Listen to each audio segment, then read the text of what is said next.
Hello dear, तो कैसे आप सभी? उम्मीद करती हूँ आप सभी अच्छे होंगे, मजे में होंगे और घर बैठे अपनी स्टडी को कंटिन्यू कर रहे होंगे। तो आज के हम लोग टॉपिक में लेक्चर में यह पढ़ने वाले हैं कि भाई हमारी ये प्यारी सी जो पृथ्वी है, हमारी जो धरती माँ है, इसको हमने कितने भागों में बांट के रखा हुआ है। इसके आंतरिक भागों को, बाहरी भागों को तो नहीं देखेंगे हम, क्योंकि बाहर में तो वायुमंडल है। वायुमंडल हम जब पढ़ेंगे इसको तब पढ़ेंगे। पर अभी हम पढ़ने वाले हैं पृथ्वी का अंदर जो इतना सारा रहस्य है, उसको हम कैसे बांटे हैं, उनको किन चीजों में हम मिला के पढ़ते हैं। तो बिना देरी के शुरू करते हैं हमारे आज के लेक्चर को। तो मैं आप लोगों को एक बात बता दूं कि ये जो बांटने का कार्यक्रम है ना पृथ्वी का अंदर का संरचना को, वो किया है स्विस मौर्य ने।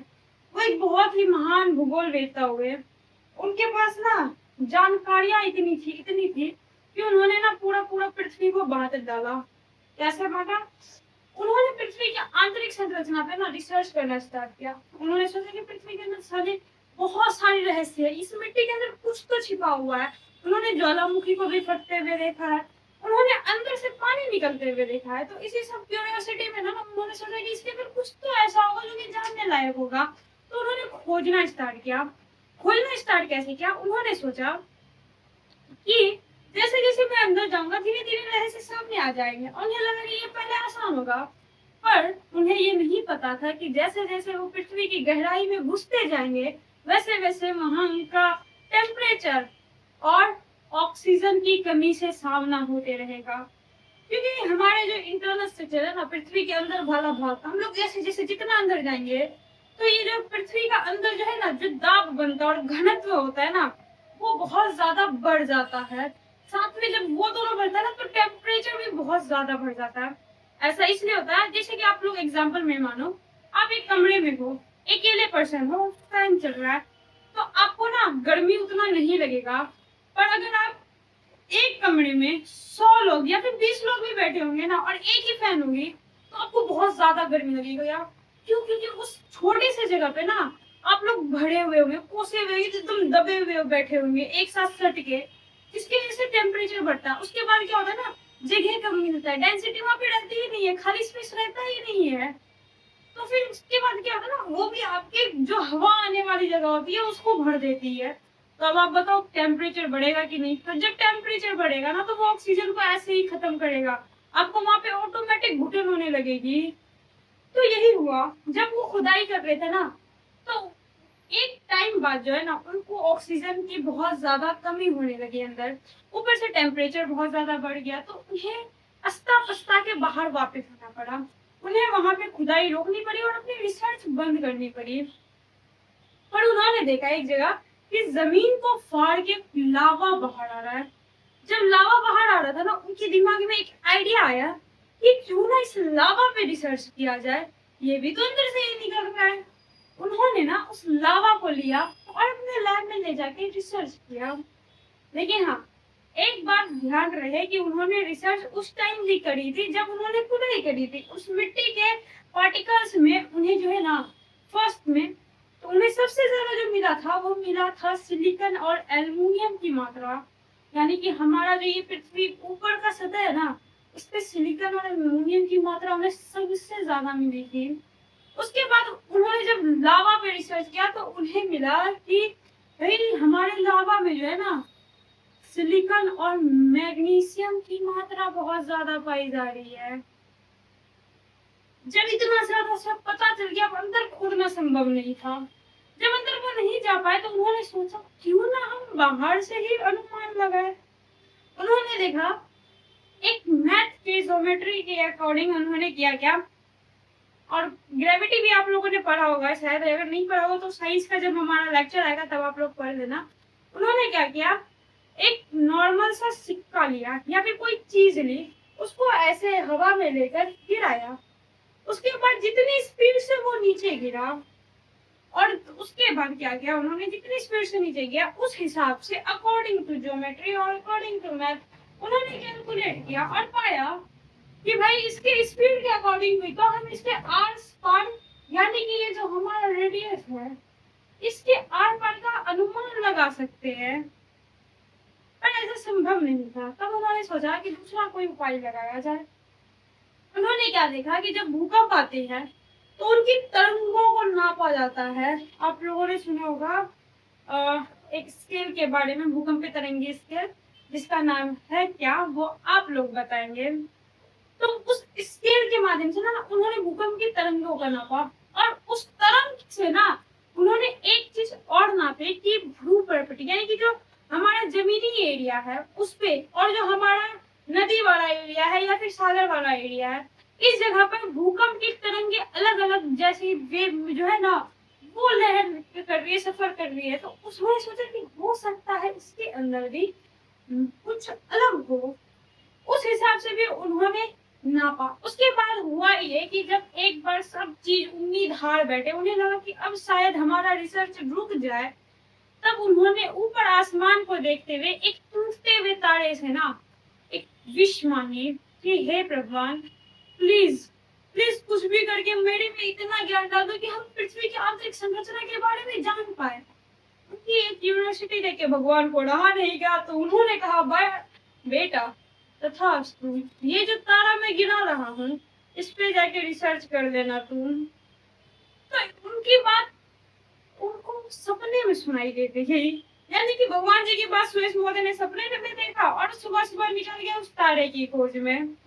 कुछ दूर जाने के बाद पता चलता है कि तारा तो कुछ घंटे मतलब कि कहीं पे गिरा हुआ है, वहां पे बहुत सारे सरकारी लोग आए हैं, लेकिन चूंकि वो रिसर्चर थे, एज अ साइंटिस्ट उन्हें रोका नहीं गया। वो गए, उन्होंने रिसर्च की उस पे भी।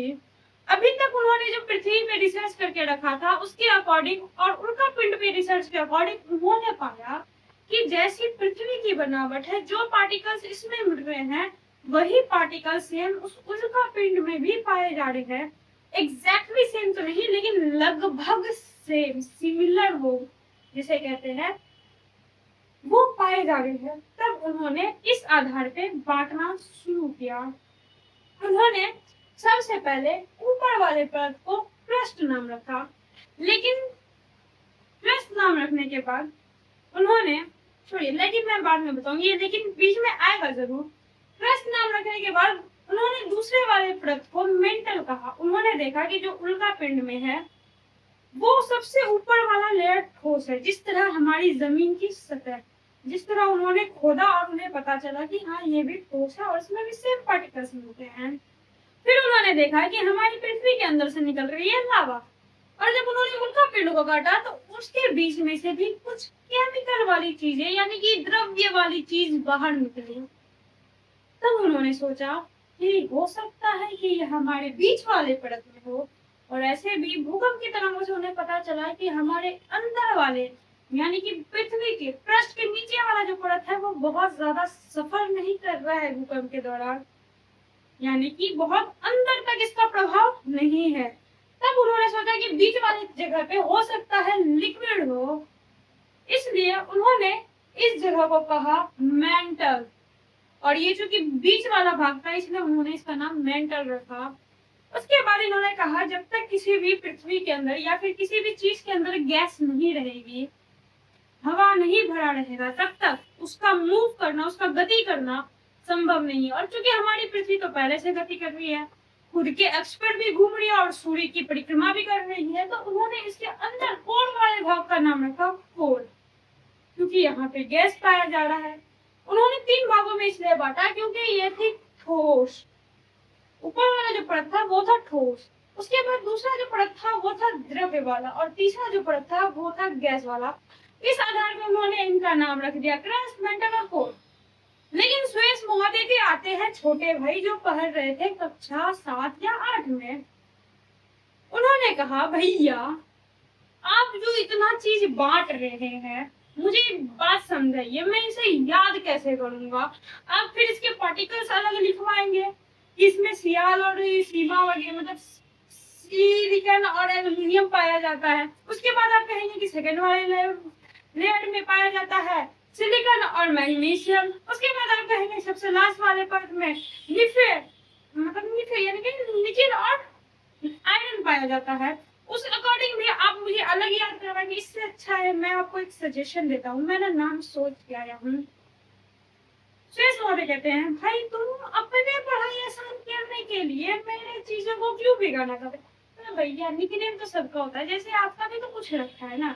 आपका नाम क्या है पूरा? एडवर्ड सुरेश महोदय, और आपको प्यार से सब क्या कहते हैं? सुरेश ना। उसी तरह सबका प्यारा सा नाम होता है, हम इसका भी प्यारा सा नामकरण कर देते हैं। बोला कि ठीक है ब्रो, तुम्हारा मर्जी, तुम ऐसे भी मेरे छोटे भाई हो, तुम्हें हक है इतना सा।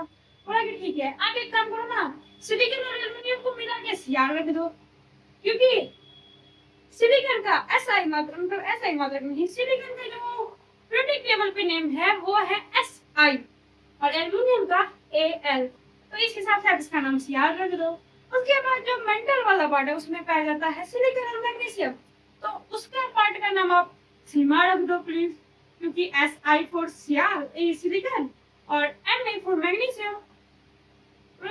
ठीक है, कोल का क्या रखोगे? बोला उसमें क्या पाया जाता है? निकेल और आयरन ही तो ना, तो निकेल को हम क्या लिखते हैं? एनएल, और लोहा आयरन को एफई, तो उसका नाम नीफे रख दो। ऐसे भी इतना क्यूट क्यूट सा नाम है, सियाल, सीमा और नीफे। बोला कि ठीक है, चलो ठीक है। बोला लेकिन एक बात समझाओ मुझे, ये यही तक तो सीमित नहीं रहेगा, मैं इस पे रिसर्च और करूंगा। तो कुछ टाइम बीता, सुरेश महोदय ने देखा कि भाई सियाल, सीमा और नीफे के बीच में भी कुछ चीजें और पाई जाती है।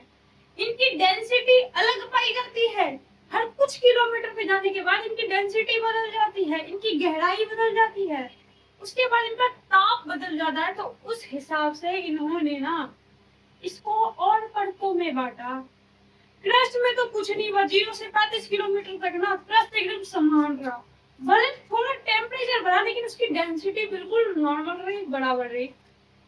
और उसके बाद जो है ना वहां पे ऑक्सीजन मात्रा घटी, तो उस हिसाब से क्रस्ट को इन्होंने सिर्फ सिंगल ही पार्ट में रखा, और वो था 0 से 35 किलोमीटर के अंदर। लेकिन उन्होंने एक चीज पाया, वो क्या चीज थी? उन्होंने पाया क्रस्ट जो है ना वो ऊपर से ठंडा होते जा रहा है। हमारा पहले आप लोगों ने शायद पढ़ा होगा कि पृथ्वी जो थी बहुत ज्यादा गर्म थी, इतनी गर्म थी कि इस पे जीवन संभव ही नहीं था। फिर ये धीरे धीरे ठंडा हुआ, उसमें बर्फ जमे, उसके बाद जब वो बर्फ पिघला तो पानी आया, और उस पानी के बाद धीरे धीरे पृथ्वी में जो है ना जीवन का उद्भव हुआ, विकास हुआ। उसके बाद जिस तरह से पृथ्वी पहले गर्म से ठंडा हुआ, उसी तरह ना अभी भी क्रस्ट हमारा जो है ना वो धीरे धीरे ठंडा होते जा रहा है, और इसी वजह से वो ठोस होते जा रहा है। तो उन्होंने पाया कि क्रस्ट का ऊपर वाला भाग तो ठंडा हो रहा है, पर जो नीचे वाला भाग है वो तो लावा है, मैग्मा है, और जब ये दोनों आपस में रगड़ेंगे, ठंडा और गर्म मिलेंगे, तो वो जेली बन जाता है, जेली की तरह बन जाता है। इतना द्रव्य, मतलब कि ऐसा पदार्थ बन जाता है ना जो कि जेली के जैसा होता है, आप उसको जैसे मूव करोगे वैसा होता है, बहुत कमजोर होता है, बहुत ही ज्यादा दुर्बल होता है। तो उस टाइम सुरेश महोदय ने कहा कि हम इसका नाम प्यार से रखेंगे दुर्बल, दुर्बल मंडल, क्योंकि ये जो मंडल है बहुत ज्यादा दुर्बल है, और ये बीच का पिसा हुआ भाग है। क्या है? पिसा हुआ भाग है, गर्म और ठंडे का पिसा हुआ भाग, इसलिए इसका नाम रख दिया इन्होंने दुर्बल मंडल। लेकिन याद रखिएगा दोस्तों, दुर्बल मंडल जो है ना वो मेंटल का ही एक भाग है, मेंटल का ही लेयर में गिना जाता है। तो उन्होंने क्या कहा ना कि 35 से लेकर के 100 किलोमीटर तक कहा दुर्बल मंडल। फिर उसके बाद उन्होंने देखा मेंटल को हमने 3 भागों में बांटा है, पहला दुर्बल मंडल, ऊपरी मेंटल और निचली मेंटल। ऐसा इसलिए किया क्योंकि मेंटल का जो एरिया है ना वो बहुत ज्यादा बड़ा हो जाता है, और मेंटल का जो सबसे अंदर वाला निचला वाला मेंटल है ना वो मेंटल इस ऊपरी कोर को, यानी कि गैस वाले इलाके को अलग रखने में मदद करता है, इसलिए हमने इसे बांटा। और ऊपरी मेंटल और निचली मेंटल का यहाँ पे लिखा हुआ है कितने किलोमीटर तक है। 0 से 35 किलोमीटर तक बना क्रस्ट, 35 से 100 मीटर तक बना 100 किलोमीटर तक बना दुर्बल मंडल, 100 से बना 700 किलोमीटर तक ऊपरी मेंटल, उसके बाद 700 से 2900 किलोमीटर तक बना निचली मेंटल। अब टोटल मेंटल अगर आप गिनो तो 35 से लेकर के 2900 किलोमीटर तक सिर्फ और सिर्फ मेंटल का एरिया है। देन फिर हम आगे बढ़ते हैं और देखते हैं कि हमारा जो गैस वाला जगह है ना, लेकिन ये पूरा तरह से गैस में नहीं बदला हुआ है। इसके अंदर ना कुछ पार्टिकल्स पाए जाते हैं, पत्थर के आकार में ठोस पाए जाते हैं। जब ये ठोस रूप में और गैस रूप में दोनों में है ना, तो इन्होंने इसको बांटा। जो सबसे निचला वाला कोर है ना, उसमें कुछ मजबूत ठोस, ठोस क्या है, पदार्थ है। वो ठोस जो है ना धीरे धीरे गैस में कन्वर्ट होते हैं, और ऊपरी मेंटल अगर बाहर निकलती है, यानी कि वो जो गैस है धीरे धीरे ठंडा होकर द्रव्य बनता है, तब ये ठोस वाला जो पदार्थ है वो गैस में कन्वर्ट होता है। इसलिए हमने इसे बांटा। और 2900 से पूरा जो कोर का एरिया है ना, वो 2900 से 6800 किलोमीटर तक है। और 6800 के बीच में, 2900 से 6800 के बीच में 5150 से लेकर के 5200 लगभग, इसके बीच में बांटा हमने ऊपरी मेंटल और निचली ऊपरी कोर और निचली कोर को। आई एम सॉरी, ऊपरी कोर और निचली कोर को। देन फिर हम देखते हैं डेंसिटी। क्रस्ट का जो डेंसिटी है वो है 2.9 ग्राम पर सेंटीमीटर क्यूब। और ये भी कंफर्म नहीं है, इसके आगे में आप लोग लगाएंगे अप्रोक्स या फिर लगभग।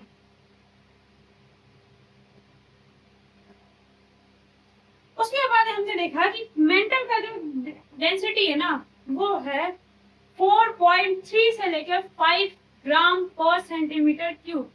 उसके बाद हम देखते हैं कोर का जो ग्रेविटी डेंसिटी है वो है अप्रोक्सीमेटली 12 to 13 ग्राम पर सेंटीमीटर क्यूब। तो इतना सब कुछ बांटने के बाद स्विस महोदय का भाई एक बार फिर से आता है। नहीं तो एक बार छोड़िए, स्विस महोदय का भाई को हटाते हैं। स्विस महोदय के पास आते हैं मीडिया वाले ऐसे माइक लेके। सर सर सर, एक बात पूछनी थी आपसे। आपने पृथ्वी के अंतरिक्ष संरचना को इतने अच्छे भागों में बांटा है, कुछ कहना चाहेंगे? हाँ हाँ, कहना चाहेंगे कि हमारा ये जो उपलब्धि है वो ऐसे ही नहीं है। हमने बहुत मेहनत की है इसके पीछे, और इतनी मेहनत की है कि दिन रात एक किया है। हमने गर्मी झेली है, हमने ऑक्सीजन की कमी देखी है, हमने जलते हुए लावे को उठाया है, हमने बहुत कुछ झेला है। सॉरी सॉरी, मीडिया वाले सर, आप एक बात बताना चाहेंगे कि आपने इतना सब कुछ झेला, तो आपके स्रोत क्या क्या थे पृथ्वी के अंतरिक्ष संरचना को बांटने के? मेरे जो स्रोत थे ना वो ये थे कि मैंने ना एक प्रत्यक्ष स्रोत अपनाया और एक अप्रत्यक्ष स्रोत अपनाया। प्रत्यक्ष और अप्रत्यक्ष स्रोत, ये कौन सा स्रोत होते हैं सर? प्रत्यक्ष स्रोत ऐसे स्रोत होते हैं ना जिसमें मैंने खुद से कुछ किया हो, जिसमें मैंने ना डायरेक्टली पृथ्वी से चीजें लेकर के उसमें रिसर्च की हो। अच्छा, ऐसा है क्या सर? कहते हैं हाँ बिल्कुल ऐसा है। मैंने पृथ्वी में डायरेक्ट खुदाई की, मैंने खनन किया, यानी कि एक लंबवत गहराई में गड्ढा खोद के मैंने रिसर्च किया है। उसके बाद मैं जब गड्ढा नहीं खोद पाया और अंदर तक जब हमारी सांसें फूलने लगी, ऑक्सीजन की कमी होने लगी, तब मैंने ना ज्वालामुखी पर रिसर्च किया है। लावा को लेकर के उसके पार्टिकल्स के बारे में जाना है। सर और भी कुछ प्रत्यक्ष होता है तो सही, पर मैं पूरा बताऊंगा तो फिर आप लोगों को रिसर्च के बारे में हमारे पता नहीं चल जाएगा। उसके बाद आप लोग अप्रत्यक्ष स्रोत सुनिए। हाँ सर, क्या क्या है वो प्रत्यक्ष स्रोत? आपने बाहर से क्या क्या जाना? देखो भाई, हमारे थे पहले गुरु न्यूटन महोदय, उन्होंने बताया था गुरुत्वाकर्षण के बारे में, उन्होंने पूरी थ्योरी दी थी, उसके बाद उन्होंने एक्सप्लेन किया था।